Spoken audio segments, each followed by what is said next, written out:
In today's video, I'm going to tell you how I was almost murdered by my Marshall JCM800. Stay tuned.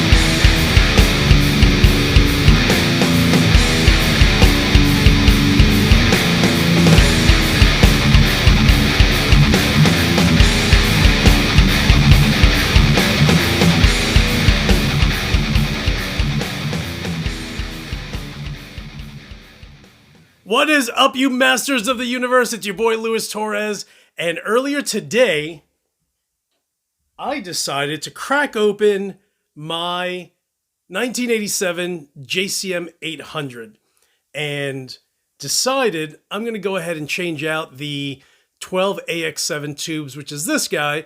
And this is basically a no-name, ECC83, which is a European version of a 12AX7, but, without a company on it or country where it was made, you kind of sit back and you're like, okay, I hope it sounds fine. And I kind of felt like it always lacked.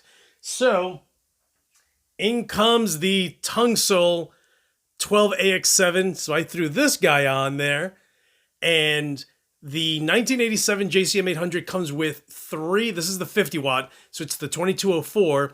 Comes with three 12AX7s and two EL34 power tubes. So easily, I take off the shield, I pop this one out, I throw this one in by three, and I feel confident.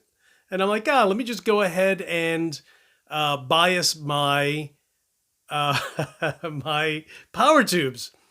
And if you've ever used any of Marshall's old heads, then you already know that the only way you can actually dial in your biasing is by literally taking the entire chassis out, and now you have to flip it, and you're faced with just a ton of capacitors. Basically, you can die. So I'm like, all right, whatever, no big deal. Here's the little dial, and I couldn't find my mini flathead screwdriver that you would use to turn the little dial. So I use this little plastic thing, and I'm turning it, and it's not working, and it falls, and I'm like, all right, I need to reach down and grab it. So I end up getting it. So here I am trying to dial it in again, and my pinky decides it's going to go do something else because it's bored, just like everyone else in the United States who's stuck in their house.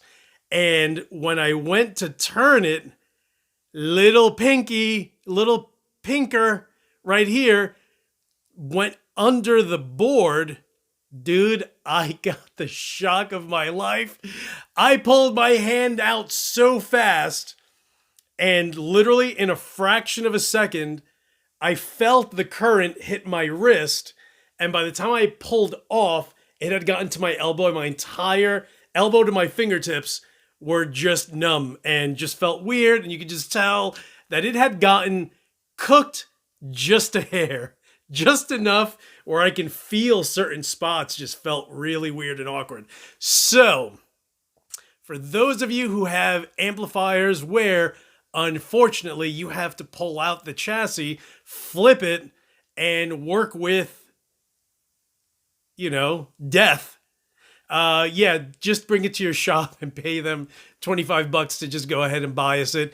At the very least, they know what they're doing, and you will more than likely survive. All right, so that being said, even though I didn't do anything with the EL34s, the ones that were in there, same thing, weird, just no name, EL34s.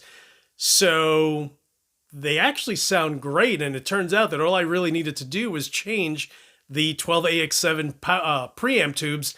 And let me go ahead and turn this puppy on so you can have a listen.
You know, you need a little feedback when you're completely being driven crazy at home and haven't gone out for days on end. Anyway, so let me know what you guys think about the 1987 Marshall JCM800 with the new 12AX7 tubes.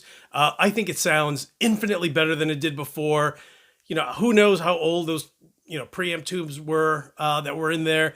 But I'm super glad that I switched them out. Now, you guys let me know if you have a better way to go ahead and bias your Marshall heads. And again, unlike my JCM 2000, which you can actually adjust them from the outside, these are on the inside. Like, should I use kitchen gloves to make sure, rubber gloves to make sure I don't get another zapping, or should I just, cut off my pinkies so they don't wander off?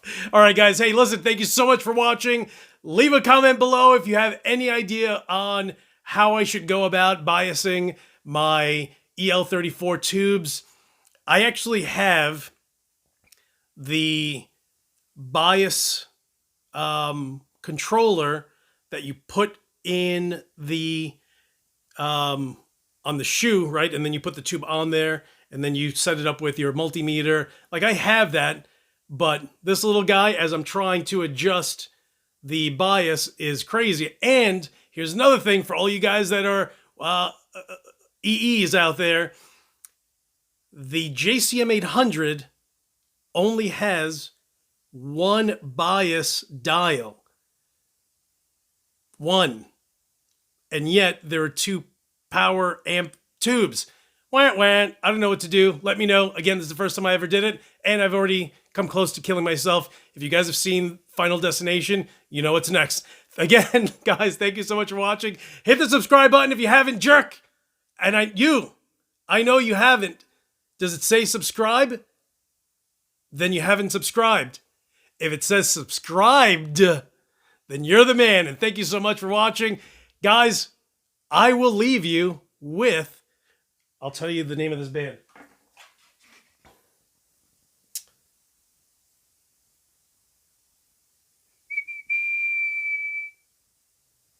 Bleed the Vein from Japan. From Japan, dude. These guys are actually pretty good. All right, have a listen.